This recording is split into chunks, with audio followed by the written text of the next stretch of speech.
with pumpkin pie, chocolate candy, Jesus Christ. Ain't nothing please me more than you. Oh, let me go home. Home is wherever I'm with you.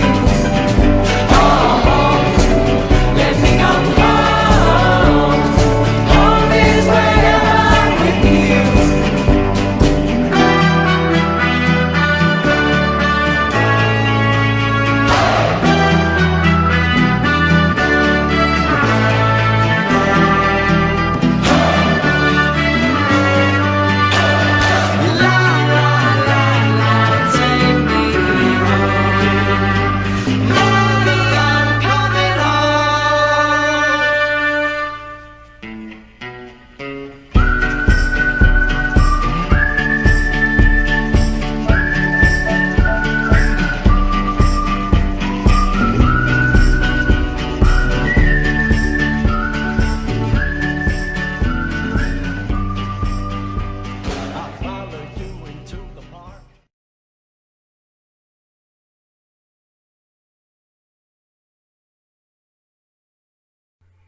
So, of course, with this Navy Yard shooting, did you see any images that depicted casualties?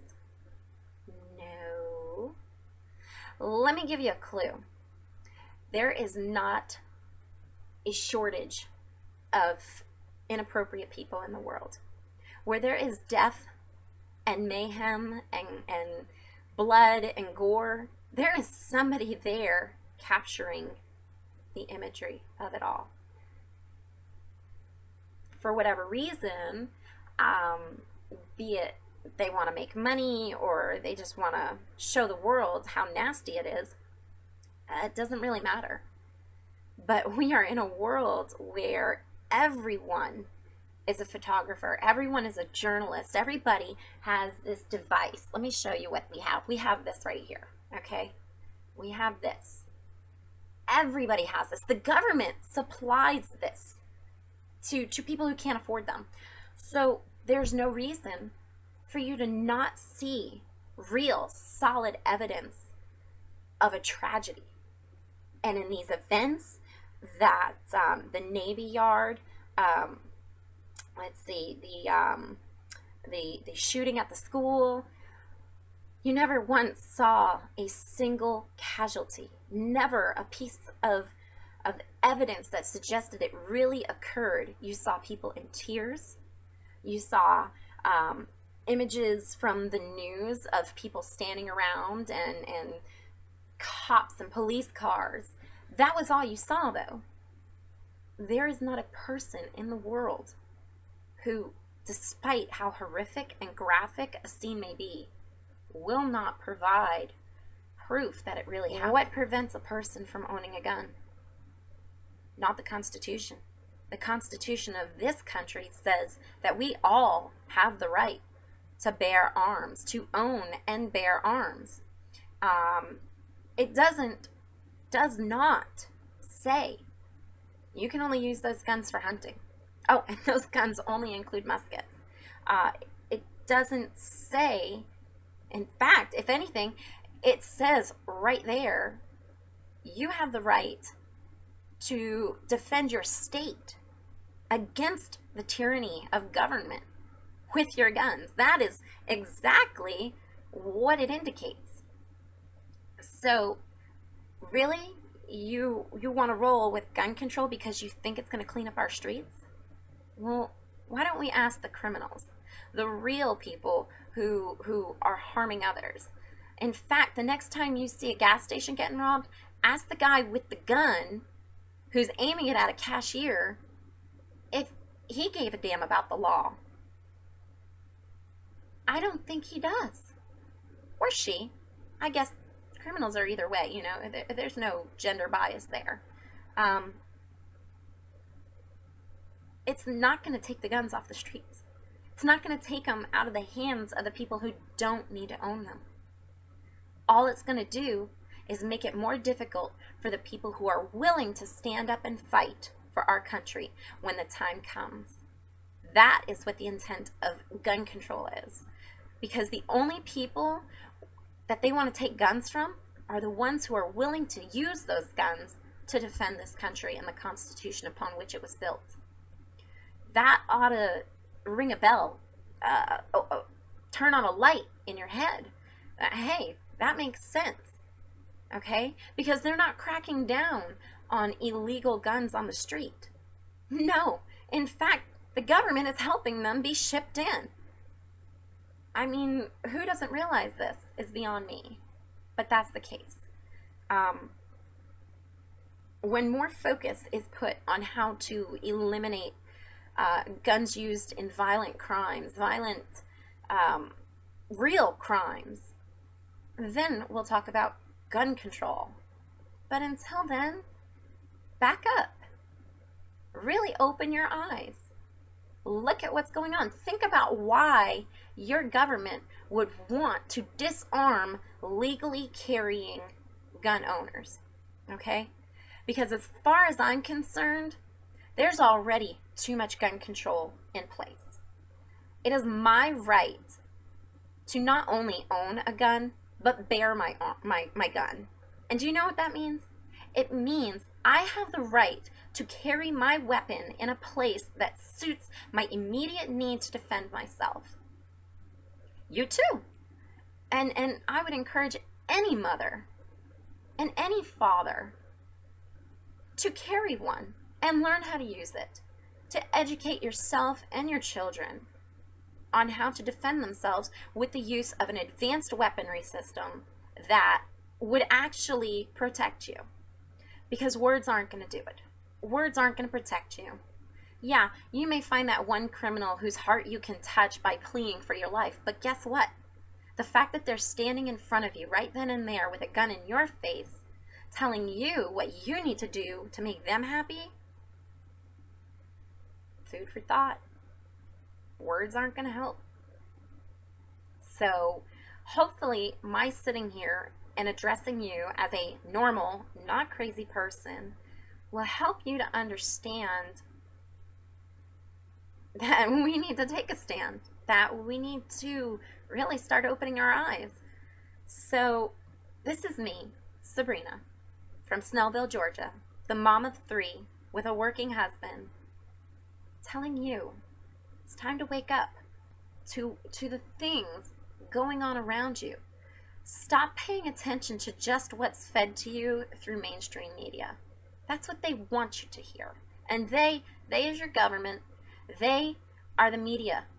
They are the marketers, okay? The people behind the scenes, if you would.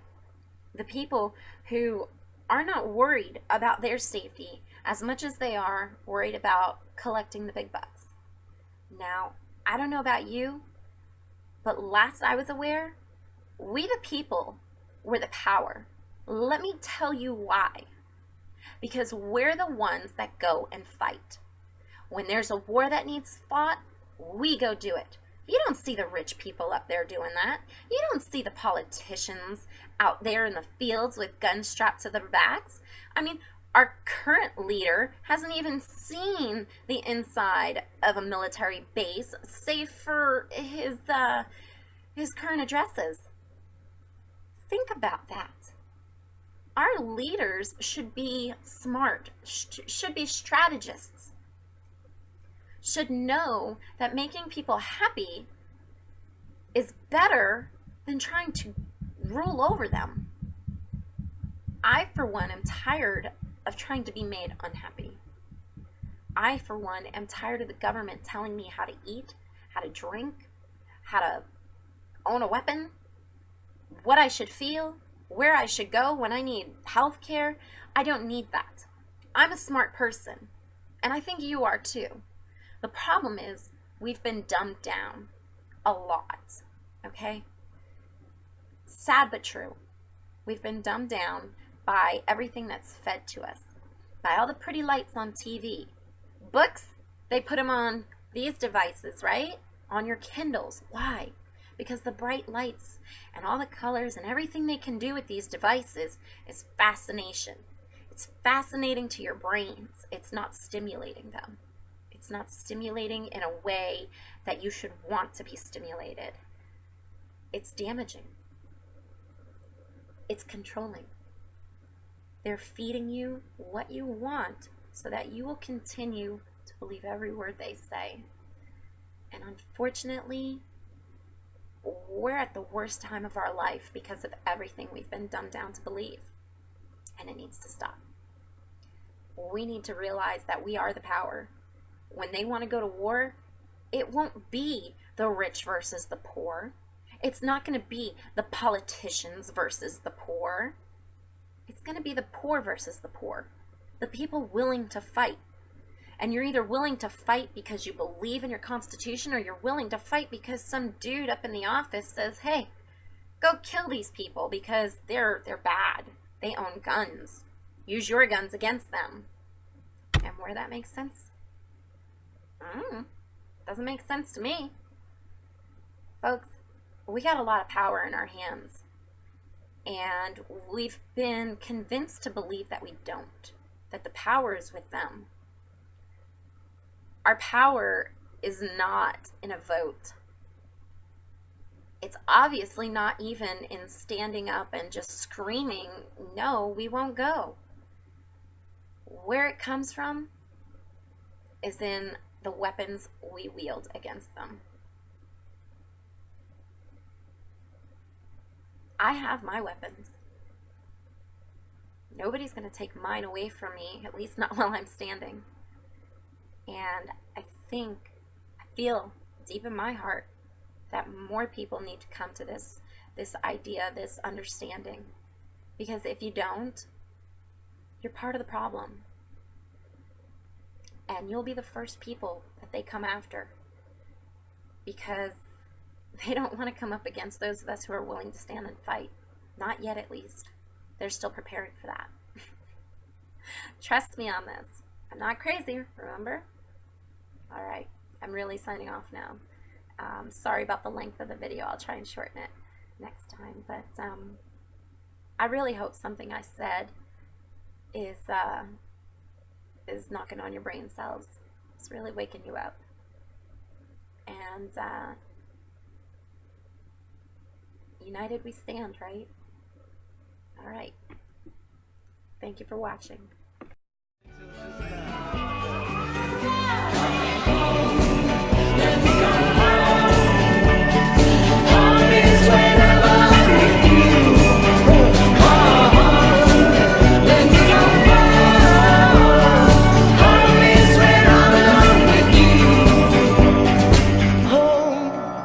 Let me come home.